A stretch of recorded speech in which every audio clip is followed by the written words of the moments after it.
Sirach 22. Ang tao nga tapulan walay kalainan sa tae, luod siya og walay tao nga magmuduol kaniya. Ang anak nga lalaki nga bugoy usa ka kaulawan sa amahan. Ang usa ka anak nga babaye makapobre. Ang usa ka but-an nga anak nga babaye makakitag bana, apan ang usa ka anak nga babaye nga walay ulaw nagdalag kaguol sa iyang amahan. Ang usa ka babaye nga walay kaulaw magdalag kaulawan sa iyang bana o sa iyang amahan. Walay mutahod kaniya. Ang wala sa lugar nga pagpahimangno sa imong mga anak nahisama sa pag-awit ngadto sa mga tawo nga nagbangutan. Apan ang paglatos may usa ka maalamon nga pagdisiplina sa bisan unsang panahon. Ang pagsulay pagtudlo sa usa ka buang nahisama sa pagpahiuli sa usa ka nabuak nga kulon o sa pagpukaw sa usa ka tawo nga nahinanok pag-ayo.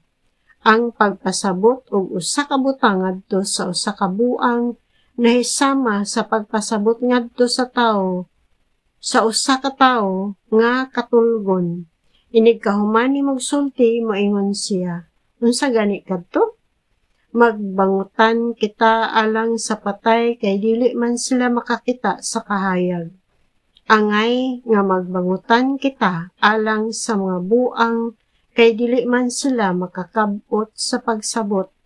Ang tinuod angay nga labi kitang magbangutan alang sa mga buang-buang kay ang ilang mga kinabuhi mas dautan pa kay sa kamatayon kay ang mga patay nakapahulay naman.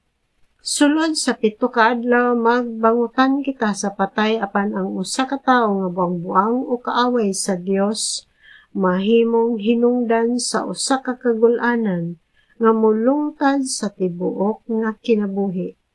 Ayaw duawa ang mga tawo nga kulang-kulang o pagahin og dakong panahon sa pagpakisulti kanila. Likay sila. Unya dili sila makatakod kanimo og makapuyo ikaw diha sa kalinaw nga walay magsamok kanimo og dili ikaw maugtas sa ilang kabuang.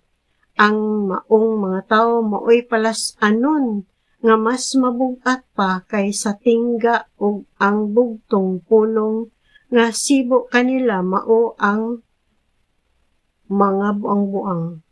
Mas sayon ang pagpas-an og usa ka sako nga balas, asin o puthaw kaysa pagpakig-uban sa usa ka tawo nga buang-buang. Ang usa ka troso kapalig-on sa usa ka balay aron dili kini matay-og sa linog. Busa ang usa ka tawo nga binansay sa paggamit sa katarungan o sa maayong panabot dili matarog kun moabot na ang kalisdanan. Ang usa ka tawo nga maalamong naghuna-huna sa mga butang nahisama sa usa ka malig-on nga paril nga gidayan-dayanan pag-ayo.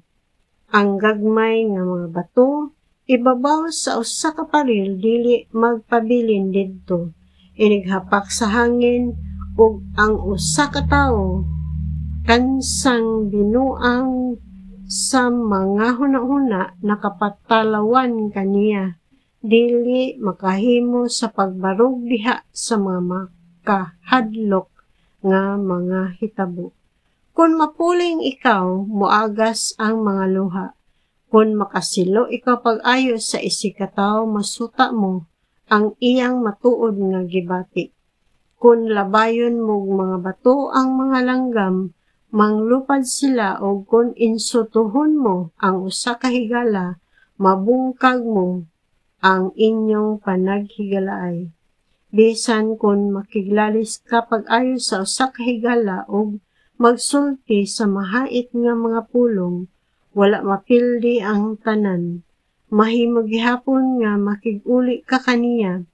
Apan bisan kinsang higala mo talikod kanimo kun insultuhon mo siya, kun garbuso ka, kun ipanabi mo ang iyang mga tinaguan o kung budihaan mo siya, sa wala lang niya damha. Himoa nga mosalig kanimo ang imong silingan nga kabus, unya makaambit ikaw sa iyang kalipay kung mahimo siyang malampuson. Unongi siya kung anaa siya sa kalisdanan, ug makaambit ka sa iyang kalipay kung maabot na kaniya ang kahamugaway. Ang inalisngaw ug ang aso, makita sa dili pa ang kalayo. Ang mga insulto moabot sa dili pa ang paggamit sa kusog. Dili gayud ako mahadlok sa pagpanalipod sa usa ka higala, ug dili gayud nako talikdan ang usa ka higala kun magkinahanglan siya kanako. Apan kun may kadaot nga moabot kanako tungod kaniya, ang tanan nga mahibalo niini magbantay gayud kaniya. Buot unta ako nga adunay usa ka gwardiya nga ikabutang sa akong baba aron ang akong mga ngabil maalamon unta nga matakom.